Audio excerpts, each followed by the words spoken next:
Hello student, today we will discuss about issue of debentures. Chapter का नाम है issue and redemption of debenture, but आज का topic हम कवर करेंगे issue of debentures. Basically issue of debentures से पहले हम डिबेंचर्स के बारे में बता देता हूँ मैं. डिबेंचर्स होते क्या है? यहाँ एक कैपिटल स्ट्रक्चर होता है कंपनी का. कैपिटल स्ट्रक्चर के अंदर उसको अलग अलग तरीके से फंड की ज़रूरत होती है कंपनी को, तो वो वहाँ से फंड कलेक्ट करके फिर वो कंपनी को रन करती है. उसके अंदर इक्विटी शेयर्स हो सकते हैं, प्रेफरेंस शेयर्स हो सकते हैं, डिबेंचर्स हो सकते हैं, लॉन्ग टर्म लोन हो सकता है, शॉर्ट टर्म लोन्स हो सकता है. तो ये सब मिला के एक कैपिटल स्ट्रक्चर बनेगा. अब हम बात करें डिबेंचर्स की, प्रेफरेंस शेयर्स की या लॉन्ग टर्म लोन की. इन तीनों के फीचर्स सेम से ही है. Preference shares just like debenture, बस उसके अंदर डिविडेंड दिया जाता है, इसके अंदर इंटरेस्ट. इसमें टैक्स का फ़ायदा मिलता है हमें, उसमें नहीं मिलता. यानी कुल मिला के प्रेफरेंस शेयर से ज़्यादा सही है पैसा कलेक्ट करने का जो टाइप है डिबेंचर. अब एक लॉन्ग टर्म लोन भी, बस लॉन्ग टर्म लोन सिक्योर्ड नहीं हो भी सकता है, नहीं भी. डिबेंचर सिक्योर्ड होते हैं. हालांकि हम फीचर्स में हम पढ़ेंगे कि सिक्योर्ड और इनसिक्योर्ड दोनों तरह के डिबेंचर होते हैं, बट इंडिया के अंदर मोस्टली सिक्योर्ड डिबेंचर्स ही इशू किए जाते हैं. कंपनी एक्ट 2013 के अकॉर्डिंग अब कोई भी कंपनी 10 साल से ज़्यादा सिक्योर डिबेंचर या कहे डिबेंचर इशू ही नहीं कर सकती. सिर्फ इंफ्रास्ट्रक्चर कंपनी ही 30 साल तक डिबेंचर इशू कर सकती है. उसको 30 साल के अंदर रिडीम करना होगा. रिडीम का मतलब रीपेमेंट करना होगा. जनरली 10 साल के लिए ही कोई कंपनी डिबेंचर इशू कर सकती है. उसको 10 साल के अंदर कंपनी को रिडीम करना होगा. अर्लियर जो एक्ट था 1956, उसमें हम बियॉन्ड 50 ईयर्स भी कर सकते थे. ये तो डिबेंचर्स के रिगार्डिंग मैंने कुछ बताया. डिबेंचर्स के रिगार्डिंग एक बात कही है, a company issued debenture to the investing people, thus splitting a large loan into a great many units. When a company borrows money from investing people, it issues certificate which is stamped with the official seal of the company. These certificates are called debentures. उनको एक certificate issue किया. हमने long term loan लेना चाहा, हम bank में गए, 10 लाख का लोन ले लिया. बस ये जो डिबेंचर है ना, ये कहीं ना कहीं जैसे हम शेयर इक्विटी शेयर्स इशू करते हैं ना पब्लिक को, जस्ट लाइक डिबेंचर्स इशू करते हैं हम पब्लिक को. 100 रुपये का एक भी हो सकता है, 10 रुपये का एक भी हो सकता है, 50 रुपये का एक भी हो सकता है, 1000 रुपये का भी हो सकता है, 5000 रुपये का भी हो सकता है. तो ये कंडीशन है.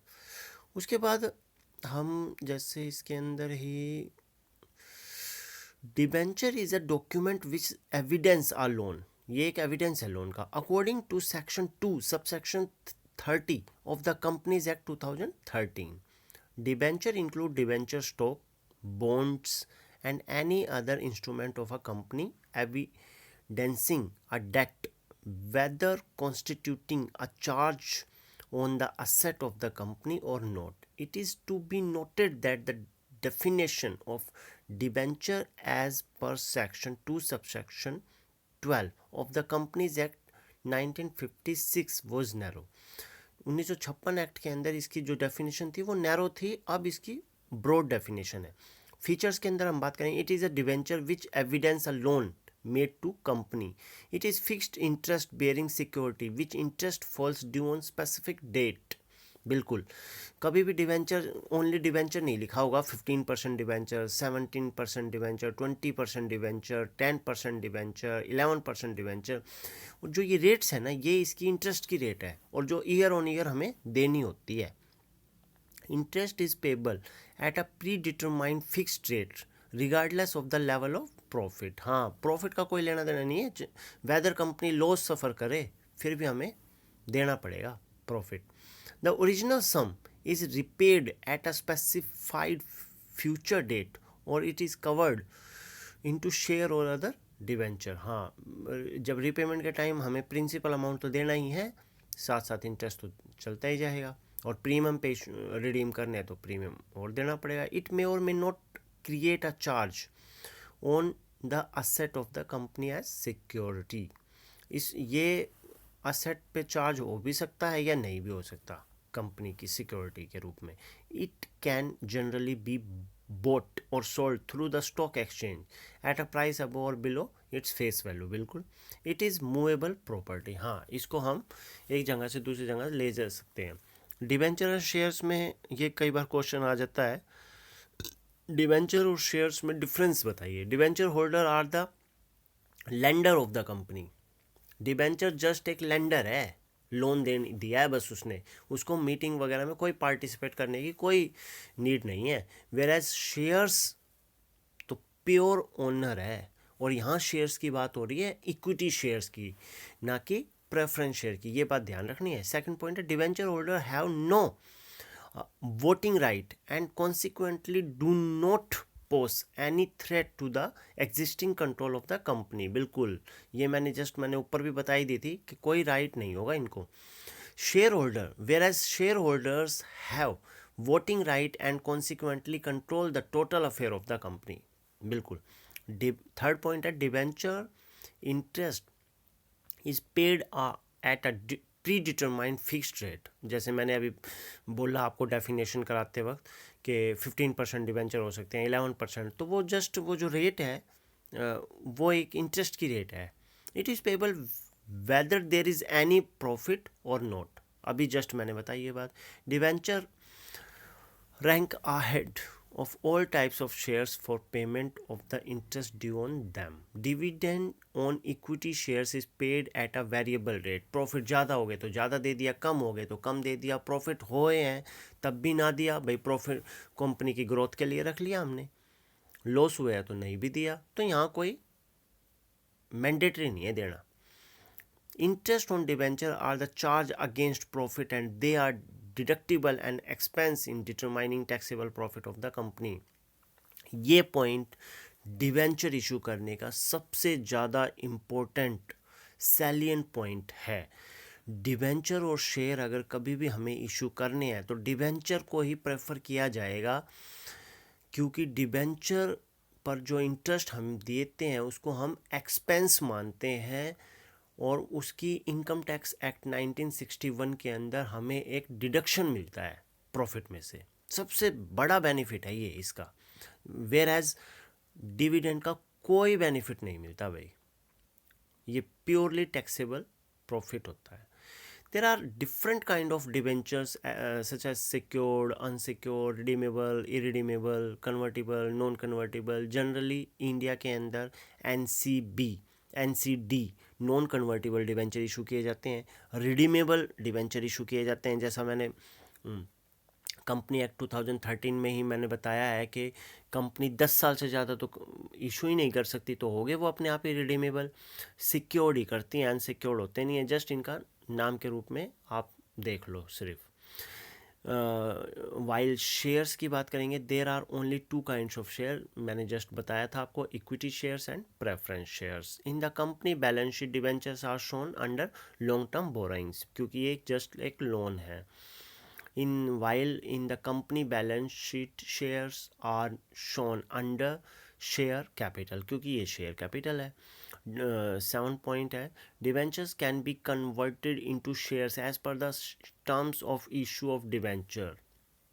बिल्कुल, अगर कन्वर्टिबल डिवेंचर है तो हम फर्दर इनको ट्रांसफ़र भी कर सकते हैं, कन्वर्ट भी कर सकते हैं शेयर्स के अंदर, इक्विटी शेयर्स के अंदर. लेकिन जैसा मैंने बताया जनरली इंडिया के अंदर NCD ही इशू होते हैं, नॉन कन्वर्टेबल डिवेंचर्स. 7 पॉइंट है शेयर्स के लिए, shares can not be converted into debentures in any circumstances.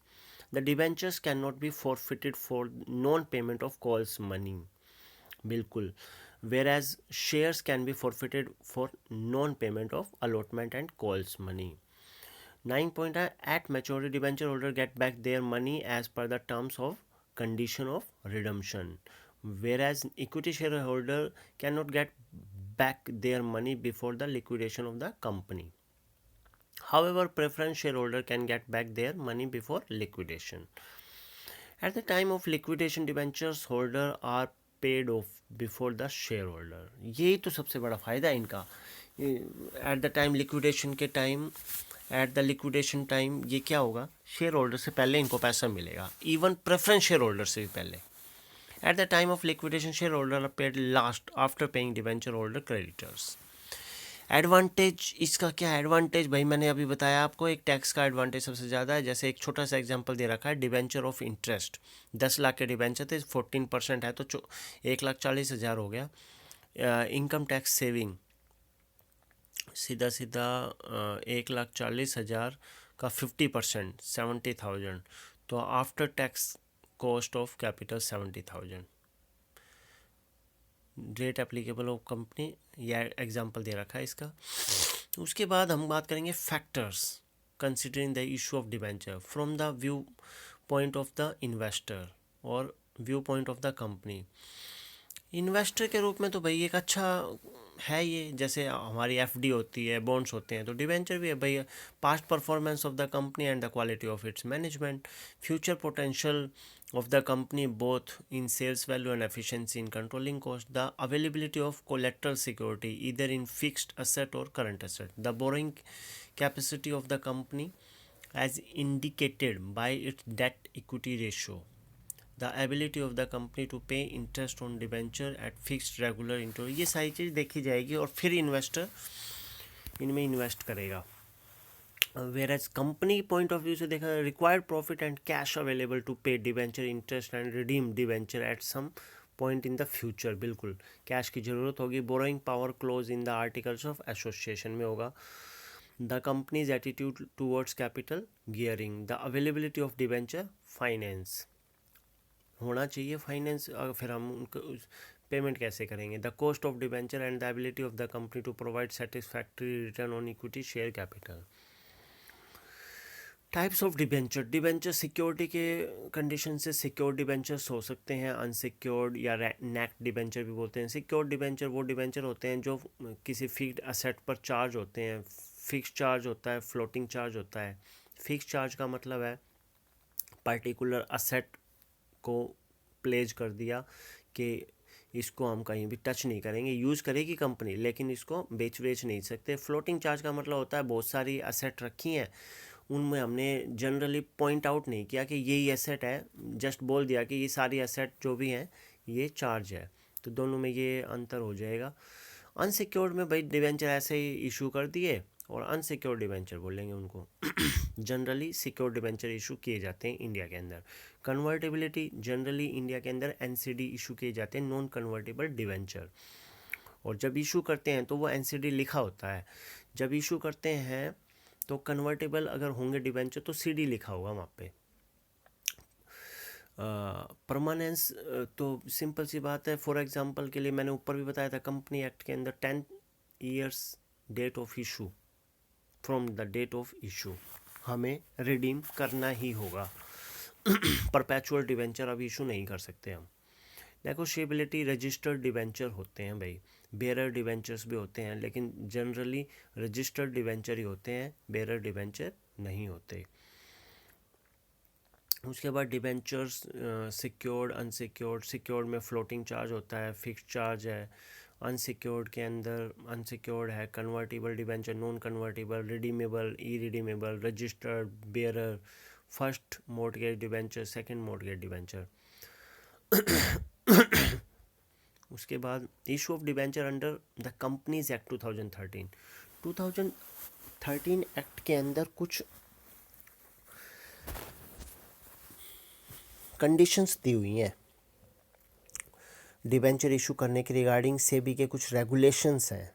तो share capital and debenture rule 2014, SEBI regulation भी बोल सकते हैं इसके. सेक्शन 71 कंपनी एक्ट 2013 के अंदर कुछ पॉइंट आउट किए गए हैं. यहाँ पॉइंट जैसे 13 पॉइंट है, तो 13 पॉइंट में फर्स्ट पॉइंट है company may issue debenture with an option to convert. मैंने पहले ही बोला था कंपनी इशू कर सकती है डिवेंचर को, non convertible, convertible, partly convertible, wholly convertible, कैसे भी। No, second point, no company shall issue any debenture carrying any voting right. बिल्कुल हमने ऊपर ही बताया था डिवेंचर कभी, डिवेंचर थर्ड पार्टी होती है और थर्ड पार्टी का वोटिंग राइट नहीं होता कभी भी कंपनी के अंदर। इनका कंपनी के कंट्रोल में कोई लेना देना नहीं है, ये थर्ड पार्टी है, इनको इंटरेस्ट दो और बाहर करो। Third point, secure debenture may be issued by a company subject to such terms and condition may be prescribe. Secure debenture के लिए अलग से टर्म्स एंड कंडीशंस होगी। Fourth point, where debenture are issued by company under this section the company shall create a debenture redemption reserve out of profit. हाँ, redemption reserve account बनाना पड़ेगा, जिसको DRR भी बोलते हैं, इसको सिंकिंग फंड भी बोला जाता है। No company shall issue a prospectus, no company shall issue a prospectus और make an offer invitation of the public to its member exceeding 500 for the subscription of its debenture। तो कोई भी company इस prospectus जो भी है वो issue करेगी इनविटेशन देने के लिए अगर 500 रुपये से ज़्यादा का कोई सब्सक्रिप्शन है तो। A debenture trustee shall take step to protect. जो डिवेंचर ट्रस्टी है वो ट्रस्टी जनरली ना तो कंपनी की साइड का होता है ना डिवेंचर होल्डर की साइड का होता है, वो एक न्यूट्रल बंदा होता है जिसको जो भी डिवेंचर इशू करते वक्त चार्ज रखा गया है ना कंपनी का, फ्लोटिंग चार्ज हो चाहे फिर वो फिक्स चार्ज हो, उसका कंट्रोल दिया जाता है डिवेंचर ट्रस्टी को। तो बेसिकली डिवेंचर ट्रस्टी एक न्यूट्रल की तरह काम करेगा। अगर कंपनी ने कोई भी डिफ़ॉल्ट किया इंटरेस्ट में देने में या फिर कुछ भी, एक सोल्वेंसी रेशो भी देना होता है, डिक्लेयर्ड ऑफ सोल्वेंसी वो भी जमा करवाना होता है 3 साल तक लगातार। अगर डिक्लेयर्ड ऑफ सोल्वेंसी अगर जमा नहीं हुआ है तो डिवेंचर ट्रस्टी कंपनी की जो असेट है जो चार्ज हो रखी है वो उठा के उनको हैंड ओवर कर सकता है। ये कुछ डिवेंचर ट्रस्टी के बारे में भी हम पढ़ेंगे। उसके बाद any provision contain with such rules may be prescribed. Any provision contained in a trust deed for securing the issue of debenture or any contact with the debenture holder secured by a trust deed. उसके बाद company shall pay interest and redeem debenture in accordance with the terms and condition of their issue. Where at any time of debenture trustee comes a conclusion that the asset of the company are insufficient or are likely to become insufficient of discharge the principal amount, and when it becomes due the debenture trustee may file a petition before the tribunal, and the tribunal may, after hearing the company and any other person interested in the matter, by order impose such restrictions on the incurring of any further liability by the company as the tribunal may consider necessary in the interest of the debenture holder। अगर कोई भी charge हुई asset है, जो भी floating charge या fix charge है, वो असेट ही कम, उसकी वैल्यू कम बैठती है, डिवेंचर होल्डर की वैल्यू ज़्यादा बैठती है, तो कोई और डिवेंचर होल्डर के हित में ट्रिब्यूनल कोई उसके हित में अपनी बात रख सकता है। यहाँ ट्रिब्यूनल का मतलब है national company law tribunal, NCLT, national company law tribunal. ये कंपनी एक्ट का अलग से कोर्ट है।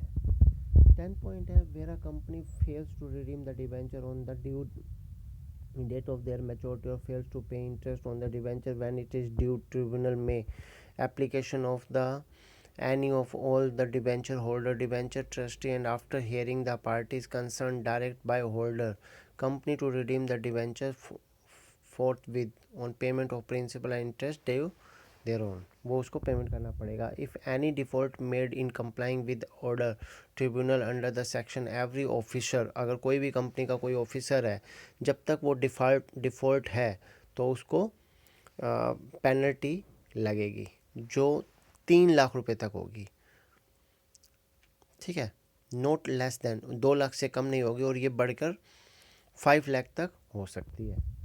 Contract with the company to take up and pay for any debentures of the company may be enforced by a decree of specific performance. And last point is the central government may prescribe the procedure for sourcing the issue of debentures, the form of debentures, trust deed, the procedure for the debenture holder in to inspect the trust deed and to obtain copies, therefore quantum of debenture redemption reserve required to be created and such other methods. Debenture redemption reserve का दूसरा नाम sinking fund भी है। उसके बाद share capital and debenture rules 2014, इसमें भी कुछ ऐसे इसके रिगार्डिंग कुछ रूल्स है। उसके बाद conditions for appointment of trustee. अब ट्रस्टी यहाँ पे जैसे मैंने ऊपर बताया था डिवेंचर ट्रस्टी बोलते हैं इसको।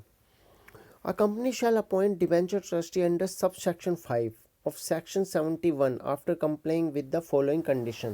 कुछ conditions है, उसके बाद हमें डिवेंचर ट्रस्टी अपॉइंट करना होगा। The name of the debenture trustee shall be stated in letter of offer inviting subscription of debenture and also in all the subsequent notices or other communication sent to the debenture holder। बिल्कुल debenture holder को notice देना होगा। Before the appointment of debenture trustee और trustee, debenture trustee या इसको trustee भी बोल सकते हैं, डिवेंचर ट्रस्टी भी बोल सकती है। अपॉइंट करने से पहले एक रिटन कंसेंट होनी चाहिए। Shall be obtain from such debentures trustee और trustee propose to be appoint and statement to the effect shall appear in the letter of issue inviting subscription of the debenture। A person shall not be appointed as debenture trustee। कुछ person है जिनको हम debenture trustee appoint नहीं कर सकते। क्या? पहला point है beneficiary holder share of the company, बिल्कुल नहीं होगा। ये कोई प्रमोटर है, कोई डायरेक्टर है, मैनेजरियल पर्सनल है कंपनी का, कोई ऑफिसर है सब्सिडरी का, एसोसिएट कंपनी का, उसी कंपनी के, हम उसको डिवेंचर ट्रस्टी इशू नहीं। मैंने पहले ही बोला था डिवेंचर ट्रस्टी न्यूट्रल बंदा होगा, ना वो इस साइड का ना उस side. Is beneficial entitle to money which are to paid company otherwise than as remuneration payable to the debenture trustee. Is in डेप्ट टू द कंपनी, या कंपनी का कोई इन डेप्ट हो, उस पर कोई पैसा चढ़ा हुआ है, उसको पैसे देने हैं, कोई पेमेंट करना है, सब्सिडी या होल्डिंग, चाहे उसकी सब्सिडी या होल्डिंग कंपनी का हो। Has furnished a guarantee in respect of the principal debt secured by the debentures और interest there. Has any pecuniary relationship with the company amounting to 2% or more of its gross turnover, total income or 50 lakh rupee, such higher amount as may be prescribed, whichever is lower during 2 immediately preceding financial during the current financial year, is relative of any promoter or any person who is in the employment of the company as director। इन बंदों को हम debenture trustee appoint नहीं कर सकते, ये condition है। अब कुछ ड्यूटीज़ भी है ट्रस्टी की। It shall be the day of every debenture trustee duty of satisfy himself that the letter of offer does not contain any matter which inconsistent with the terms of the issue of debenture with the trust deed। satisfy himself that the convenient in the trust deed are not prejudicial to the interest of the debenture holder। call for periodical status of performance report। ठीक है, routine में वो performance report भी मंगवाएगा। Communicate promptly to debenture holder default, अगर कोई भी debenture holder का डिफ़ॉल्ट होता है तो तुरंत उनको कम्युनिकेट करेगा, इफ़ एनी, अगर कोई है तो। With regard to payment of interest, redemption of debenture and action taken by the trustee.